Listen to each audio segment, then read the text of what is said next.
Next participant here in the induction, Andy Wolf, very good friend. He had a little bit of a family expansion tonight. He can talk about that. He will be presented tonight by Carrie Lee, who was second in the Flying Pig Marathon, so with a little bit of help from Andy and others, she's done very well. I want to tell a quick story on Andy. In the bio, Jake Andreatis in '98 won this. He was in the state in the pole vault, and the day before they have just run-throughs and stuff, and then the finals are on Saturday. So Andy tells Jake, he said, just go down, don't get your steps or anything because it won't mean anything because tomorrow could be windy, cold, whatever. So Jake goes down and he gets in line with other vaulters that are going, we're doing run-throughs. And when it's Jake's turn, he grabs a broom, runs down the runway with a broom, puts it in the pole vault box, turns around. I may embellish the story. He falls into the pit with his hands up and just smiles at the bar and walks off. The next day, he's state champion. I don't know what the guys were thinking when they saw that. So, without further ado, Coach Carrie Lee. Carrie?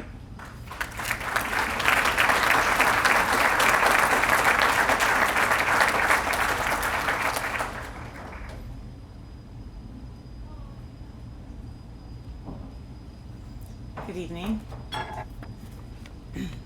One of our team traditions is called the Senior Minute. At the end of the season banquet, each senior gets to stand up in front of everyone with a microphone and tell the audience what cross country has meant to them over their career. It's really hard for them to get through all of it in 1 minute. Imagine how I felt when Steve told me I had 5 minutes to introduce the Andy Wolf. It would take me hours to tell you all the reasons why he deserves this induction. But as I've learned coaching with Andy now for almost 20 years, he times everything. He may not be able to use his stopwatch for his own running anymore, but he makes up for that by timing everything else. I can't tell you how many times I've looked at his watch and it's still running. I say to him, "What are you timing?" "The bus ride." Time in between races. How long it takes him to mow the grass. How long it took Barb to get ready tonight. And this speech. How am I doing, Andy? All right. My favorite's when I run the Flying Pig Marathon, Andy's standing out there in his bright orange sweatshirt, coffee in hand, stopwatch in the other, yelling out at me how much time is between me and whoever else is in the race. Whoever happens to be next to me at that moment says, "Who's that man?" That man, standing in orange with a mustache, coffee, and a stopwatch, that man is Andy Wolf. Famous for his jokes, the hitchhiker story, his dedication to his family, and his ridiculous amounts of paper clips and rubber bands. That man is my mentor and second dad.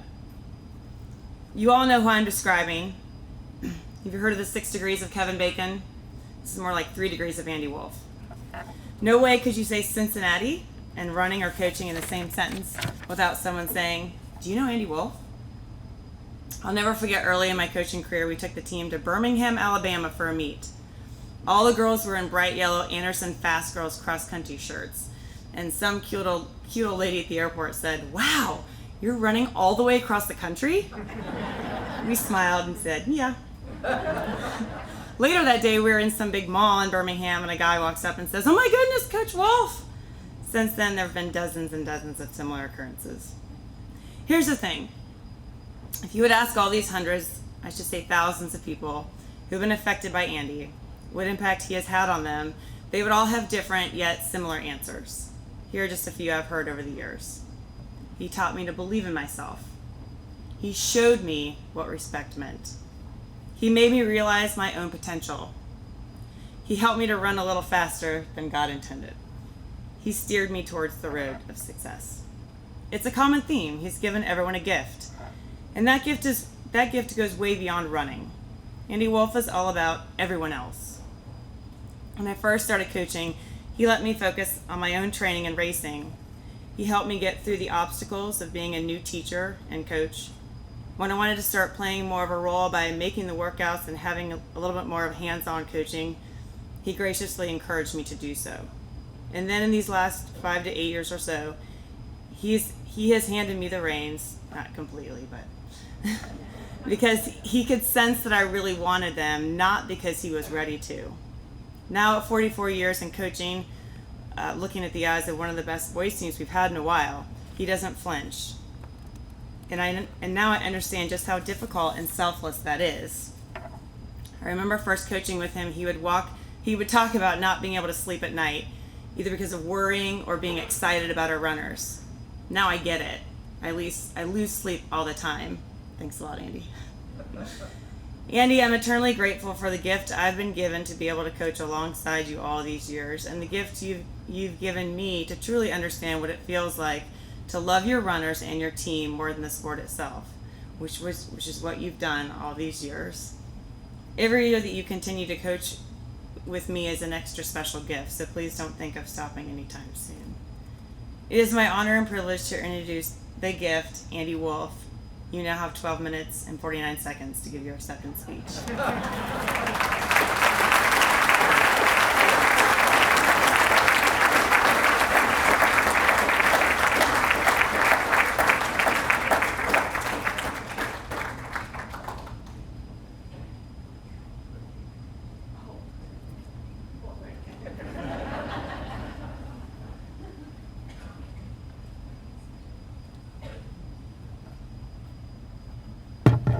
Thank you, everybody. Don, that was fun with Jake Andreatis. The plan was go down there, sweep out the box, set the standards at 16.6, and then walk away. We wanted 15 people spending the whole night thinking about Jake Andreatis and 16.6. And then he pulled it off. Anyway, I'd like to thank the committee for selecting me for this very humbling honor, and it really is, and you hear that from everybody because it is. We certainly need to thank Steve Nestor, who created this whole organization and put on such a great event and cooked hundreds of ribs in his backyard last night. He's just awesome. But you know what? And this isn't on the paper. The Hall of Fame, we're lucky to be up here today, but the Hall of Fame is for you all, because hasn't it been just like a reunion? You know? And you young people who got some of these great awards tonight, or your team did well, I hope you're absorbing this. Not that our speeches are so interesting, but absorb the feeling, because someday this is going to be you. And let me just ask you, raise your hand if at some time you were a cross-country athlete or a track or a field athlete. Raise your hand. Now look at that. Now, do you remember the fun you had, as Emily said, with your teammates and the stories? Do you remember how much you hurt? And if you're my age, how much you still hurt? The pain, the feet. Now, stand up if you do it again in a heartbeat. That's our sport, right there. Kids, that's our sport. Thank you all. I'm sure hoping somebody'd stand up. Because that's, the Hall of Fame is at best a reunion, and the little part is us folks. Like everybody else being inducted today, I could not have had the career I had without the support and involvement of the whole family.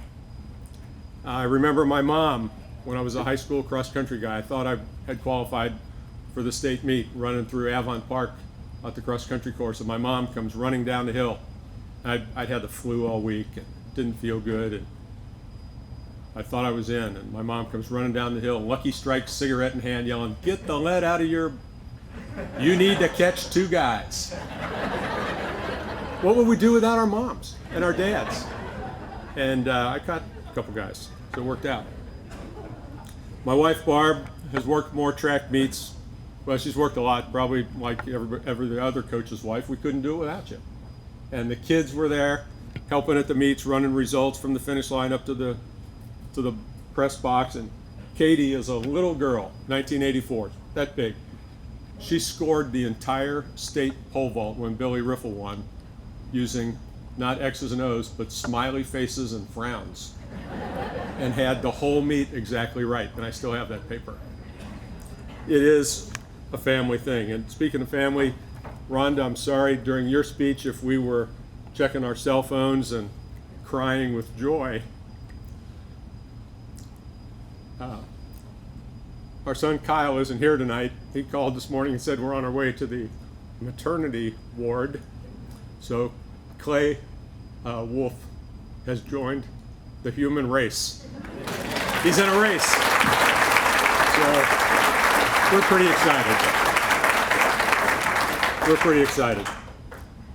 When I was in junior high, I read a book about a man nicknamed Lawrence of Arabia, World War I hero from England. And this fellow, as a kid, used to challenge himself by taking long bike rides and long runs and not drinking water, and to see how tough he was. And I thought, that seems like fun. You know, I didn't like football. I didn't want somebody else pounding on me, but I liked the idea of testing myself. And I wanted to be like Lawrence of Arabia without Arabia. So I just did those things, and I felt good when I could meet those goals. And I remember trying to run in gym shoes and jeans from my house in Anderson Township to my grandpa's house just down the street from La Rosa's in Western Hills. And Lawrence of Arabia wouldn't take any more than 50 steps of walking before he started running, because that would mean you were a sissy. So I only took 49 because I wanted to beat Lawrence of Arabia. And you know, as the things turned out, it helped me. When I got to be a runner, I wasn't a very good. I was a pretty good runner, but I wasn't great. I was good enough to get in the state meet in high school, and good enough to get in the NCAA cross country meet. But I didn't win anything in those big meets. But I was there, and the first imprinted T-shirt, you know, with what do they call that? With the ink on it instead of sewn on. That was the NCAA track cross country meet my senior year of college. It said a blue T-shirt with white ink that said NCAA XC, and I thought that was the coolest thing in the world because the letters weren't sewn on. It was pretty fun. But when my teaching career began, I transitioned from being a runner into being a teacher and a coach, and I took it as my mission, because of some things that had happened with coaches I had that maybe weren't quite so involved, to try to instill in my students and my runners the love of the challenge and the love of running and the lifetime of joy that it could bring you. And even though my life was at a young stage then, I knew that running was a huge part of it. One of the things that helped me a lot as we're practicing cross country on the upper field, Pee Wee football would start, you know, the little boys. And their coaches were these guys with these stupid coaching shorts with the big wide waistband that could not hold in their giant, bloated, fat tummies. And these men would yell and scream and curse at these poor little boys who were just trying to figure out football. And I thought, first of all, those kids will probably get mad at him and be on my cross-country team. But I also thought, I don't ever want to be like that guy.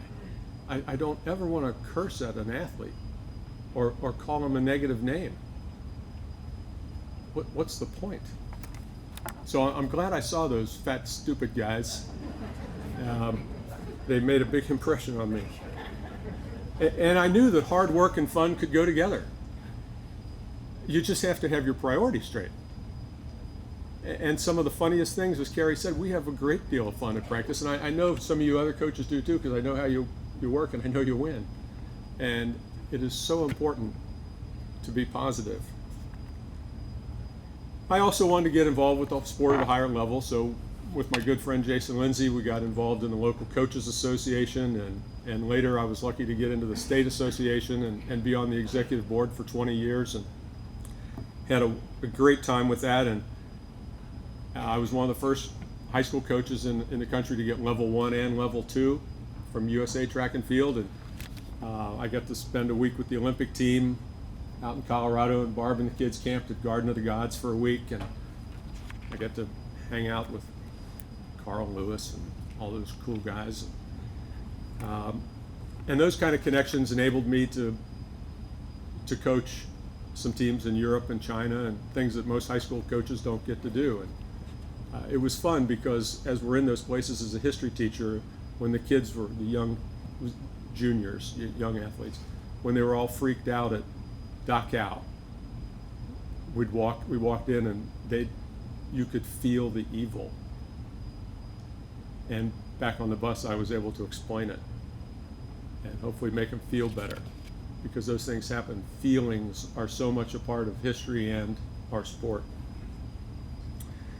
So I was very lucky. I had the opportunity to create girls cross country at Anderson and track, and we didn't get paid for, Pat Ellis, we didn't get paid for girls stuff for 20 years, but the girls wanted it, and I wanted there to be a team if my girls wanted it. So we did that, and Craig Whitmore told me we were the first meet in Ohio to have girls pole vault in a meet. I didn't know that, but that's what he told me, so I guess that's kind of cool. And I got to coach my 3 kids, which was probably the highlight. And they were all pretty darn good. Kelly made it to the regionals. Katie made it to the state meet in the 4x4 and was all conference in college. And then Kyle showed us all up. He was a very good high hurdler and pole vaulter in high school, and then 6-time All-American pole vaulter in Division III. And I got a letter from some Division III historian at Wisconsin lacrosse and said that Kyle's 6 All-Americans equaled the most ever won by one guy in one event. That's pretty cool, you know? And isn't it fun? Yeah, that's pretty cool. And as Jerry Vitucci will find out, it's awfully fun to live vicariously through your children. But the 5 words you should say to a kid when they're competing is, I love to watch you compete. That's all a parent needs to say. We don't need to get on them. I love to watch you. And I love to watch my kids. Anyway, I'm proud of the track program at Anderson. I better pay attention here. I'll go on. But I certainly, absolutely did not do this alone. Almost right from the beginning, my very good friend Pat Ellis, who's here, came down from Northern Indiana today. He joined me, and for nearly 30 years, Pat was a part of everything that happened. Many, many times we spent the entire night lining by hand the cinder track at Anderson, spray painting it with colors with the headlights of our car, only to have it rain at about 4 a.m. and we'd start over. And Pat and I would do it again in a minute. I'm proud to match our record board against probably anybody's, you know, results-wise, especially small public schools. Kids ran pretty darn fast. A lot of that's because of Carrie Lee. I learned the fine points of coaching girls when Teresa Gross joined the staff, somewhere in the mid-'80s. And before ever I'd hire an assistant coach from the staff, I would stand outside their classroom and listen to them teach. And if you didn't respect your students, and if you couldn't teach your subject, how in the world could you convince a kid to run far, jump high, or fling themselves in the air on the end of a pole? So Teresa joined us in the mid-'80s, and her influence on the girls' team was huge. We went from being pretty good, well, we're pretty good, to sweeping every conference cross-country championship in the entire decade of the 90s. Clean sweep. That was pretty good. She convinced me that girls and boys needed to prepare differently for big meets. Now, they're all tough competitors, let me tell you. But we were getting ready for one of the first really, really big meets when she was with us, and the girls were very nervous at practice and even starting to argue with each other. And I said, Teresa, I got to come up with some really great tune-up workouts this week to get them mentally prepared, being the master coach that I am. She looks at me and says, girls, get in Mr. Wolf's van, we're going to the mall. We're going to accessorize. She looked at me and said, don't argue, just drive. 2 days later, our very happy, very relaxed, and perfectly accessorized girls team won the regional meet. Well, I learned something that day. And we do it from then on before the state meet. We'd shop the night before. Everybody else is checking the course, and we'd go shop. And now I have Carrie Lee, who handles the distance runners. And believe me, it was not easy to turn over my distance runners to another coach. But at this point in my career, it's important to make sure the young ones know what they're doing. And let me tell you this, in all seriousness, and Carrie's been no worse than third in the last 4 flying pigs. I'm sure that blind girl was going to fold up that one year. She was tough. Whoever she was tough. But Carrie Lee is the best high school distance coach I know. In just the last couple, well, you tell me. 153 in the 800, 412 in the mile, 901 in the 2 mile, 748 in the 4x8. That's starting to get pretty good. And that's because Carrie gives those young guys and girls well over 100% of her attention. It's just awesome. And with her career as a great marathoner and a great coach, she'll be up here before too long, I'm sure of that.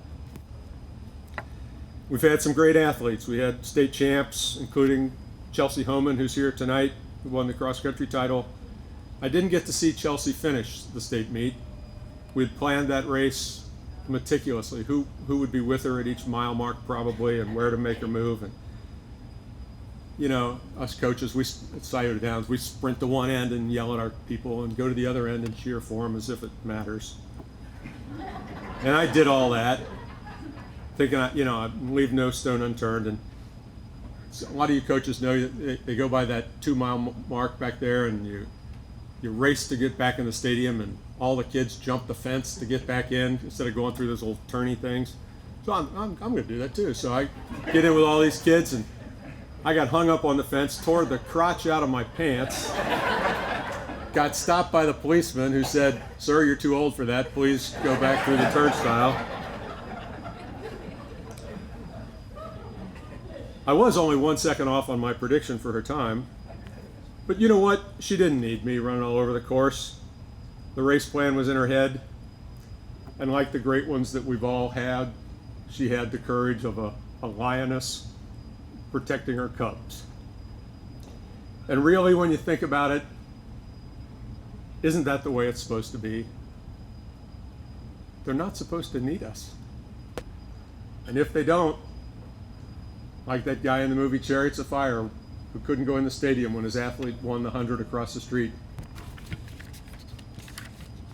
you just go, we got him.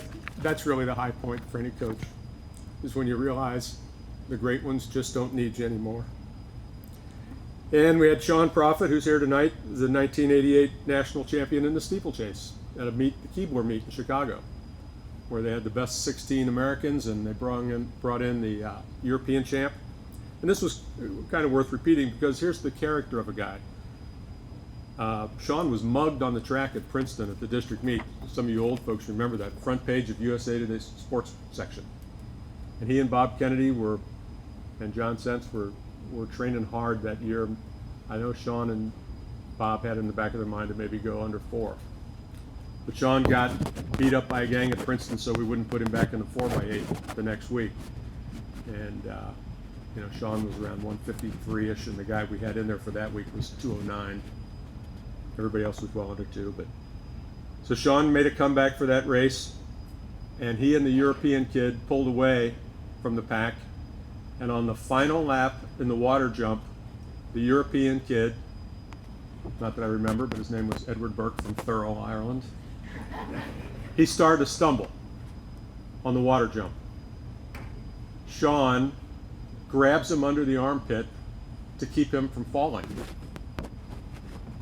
The announcer was going nuts about the sportsmanship of the kid from Cincinnati. Both guys lost their stride. Both guys lost their rhythm. But as Vern said, if your mind says so, your body will do it. Sean regrouped and won. That was pretty cool. A good sport and a great champ all in the last lap. And that's really what it's about. But you know, I'm a teacher. Coaching is teaching. We just sweat more track practice than we do in history class, except at Anderson High School where we do not have air conditioning. But as a teacher of the sport, I think my proudest stat is that 5 of my guys have gone on to coach NCAA college national champions. I'd like to think they learned something from the old teacher. It's kind of fun that my son Kyle is one of those coaches. But I think passing the sport along is what our main goal should be. So with Kyle being one of those guys, I may not even be the best coach in my family.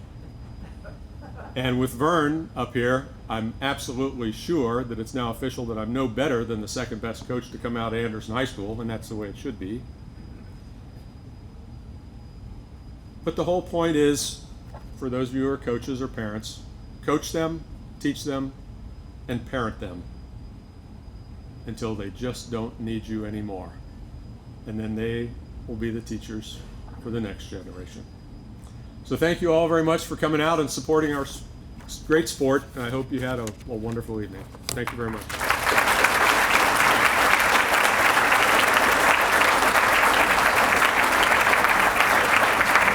So you want to finish up?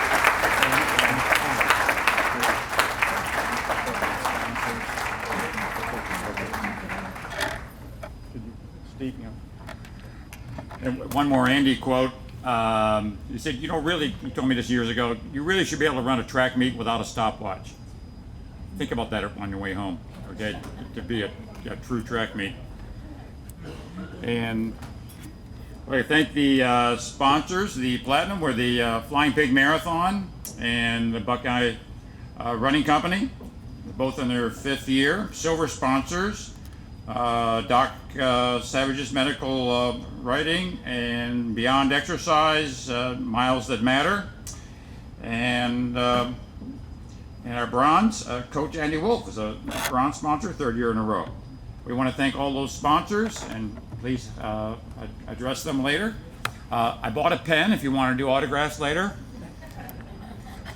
All the inductees are now famous, so these autographs will be worth something someday. We get a group picture of all the inductees tonight, right up here, Steve? Okay, all right. And again, thanks all for coming. Thank you.